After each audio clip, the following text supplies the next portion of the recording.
The Truth About Goblins. Chapter 56. Kit was the last one through. Mikhail grabbed his arms and pulled him to the other side. "You all right, dude?" He got to his feet and brushed the dirt off his jeans. "All good." Glancing over his shoulder, he sighed, staring at the rubble behind him. "Man, that took forever. Never thought it'd be this hard to get across town." "Well, we've made it, in any case." Yin, her arm linked with her brother's, turned and led the way forward. "You did say the tea shop was this way, didn't you?" "Yep." Kit followed, with Mikhail right behind. "Bellator's probably back by now, along with Mother. They'll be looking for me once they see Saphira's still there." Yang looked down at his feet. "Sorry, Jack. I really did try to help her out of here." But he waved off his apology.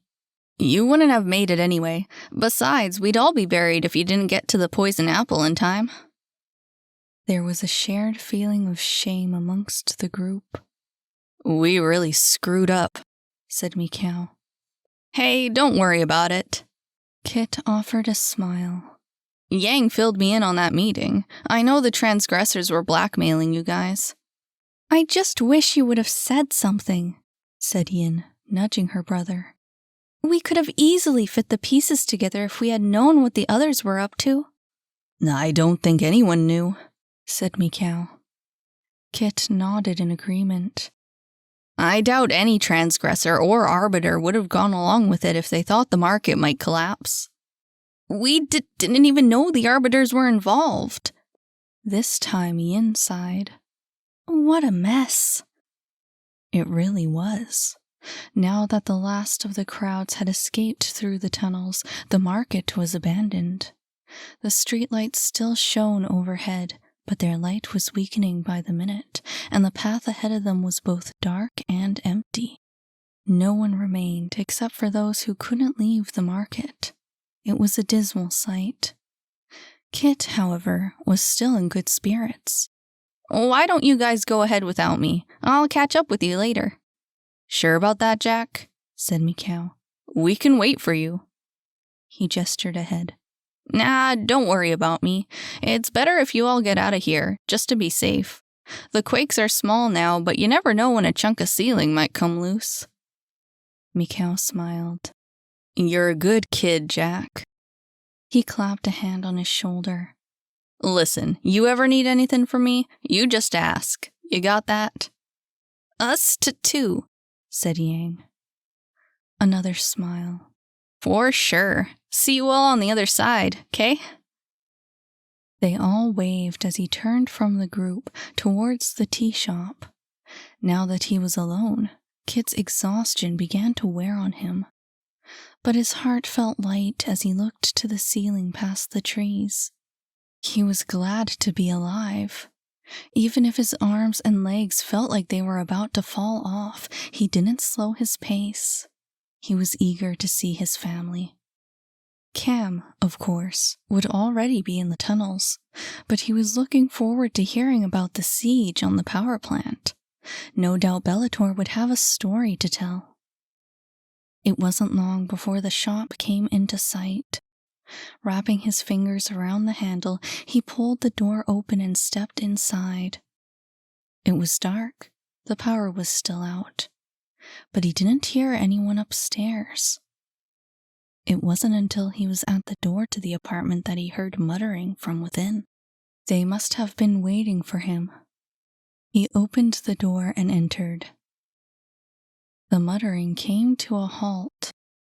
Bellator and Ophelia, seated at the table, rose to their feet. Dr. Stoker was standing by the wall just behind. Yes, they had been waiting for him.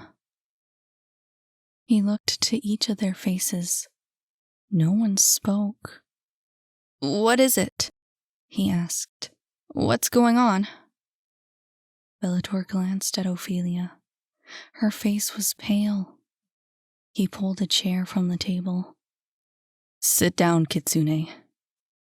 Kit stood where he was, eyeing the chair. Why is everyone so quiet? Another pause, more silence. His gaze swept the circle of faces once more. Where's Saphira? Just sit down, said Ophelia. She couldn't look at him. He stepped forward. Where is she? The doctor came to the table. Kitsune, we have to talk. Where's Saphira? He raised his voice, turning to his mother. Where did she go?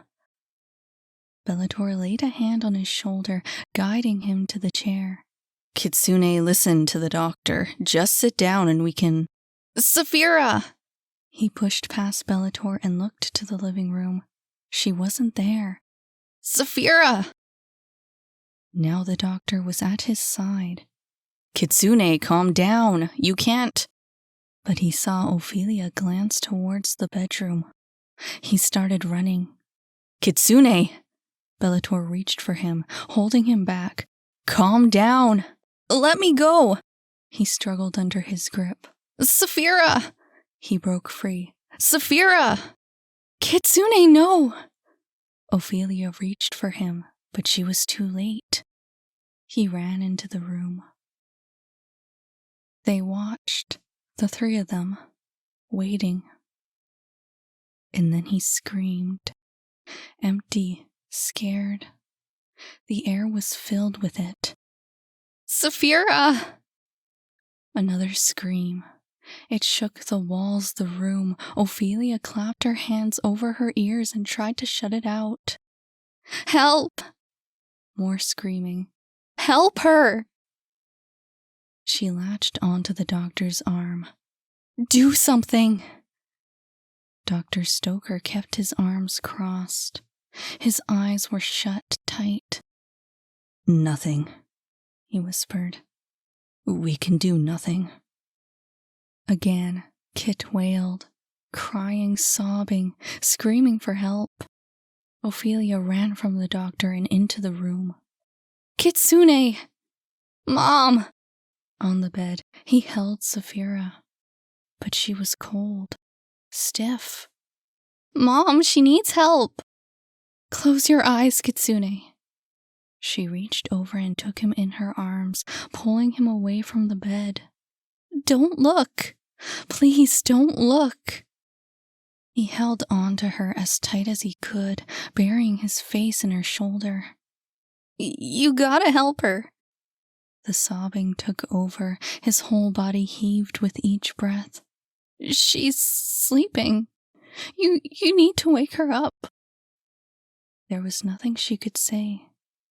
She only held him on the floor, on her knees. I'm sorry, Kitsune. We tried, but she couldn't. She held him tighter. I'm sorry. He tried to speak, but couldn't. He tried to scream, to cry out, but it caught in his throat and came out as a moan. She's sleeping. He felt weak. He couldn't open his eyes. She has to wake up.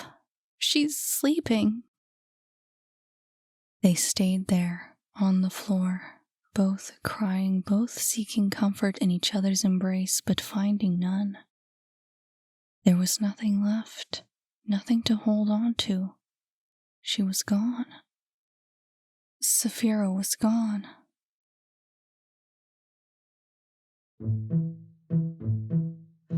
Hey, hi, I'm your narrator, Miranda Eastwood, also the author of The Truth About Goblins. If you liked this chapter, remember to add, follow, or subscribe to this channel so you can hear the next one. And if you didn't like this chapter, oh well, I can't really do anything about that. In any case, I just thought I'd let you know about my Patreon. You can check it out if you'd like to throw some support my way. It would mean a lot to me. Not to mention there's loads of extra exclusive content that I only post on Patreon. While I'm at it, I'll mention that The Truth About Goblins is now available as a complete audiobook, and you can get it wherever you get your audiobooks. Thanks for listening.